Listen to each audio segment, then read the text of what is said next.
دوسری جانب ایرانی مذاکراتی ٹیم کے سربراہ محمد باقر کالیباف اور وزیر خارجہ عباس اراغچی ابن ہرمز کے معاملے پر بات چیت کے لیے عمان پہنچ گئے ہیں۔ ایرانی پارلیمنٹ کے اسپیکر محمد باقر کالیباف کا یہ کہنا ہے کہ سوئٹزرلینڈ مذاکرات میں 12 ارب ڈالر کے منجمد اثاثوں کے اجرا کے لیے دستخط کو حتمی شکل دے دی گئی۔ اسپیکر محمد باقر کالیباف نے اپنے بیان میں کہا کہ ابن ہرمز میں جہازوں کی آمد و رفت پر رابطے کا نظام قائم کرنے پر اتفاق کیا ہے۔ اقدام کا مقصد کسی بھی قسم کے تصادم یا کشیدگی سے بچنا ہے۔ ایرانی مذاکرات کار نے کہا کہ سوئٹزرلینڈ مذاکرات کی بنیاد پر لبنان کی علاقائی سالمیت اور خود مختاری کی ضمانت دینے پر اتفاق کیا۔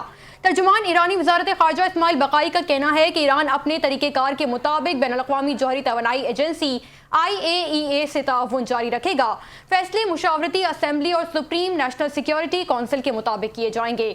اس سے قبل سوئٹزرلینڈ میں ایران امریکہ مذاکرات کے بعد قطر اور پاکستان کی جانب سے مشترکہ اعلامیہ جاری کرنے پر رد عمل دیتے ہوئے ایرانی وزیر خارجہ عباس اراغچی نے کہا تھا کہ ایران کے لیے تیل اور پیٹروکیمیکل کی برآمدات پر پابندیاں ختم کر دی گئی ہیں۔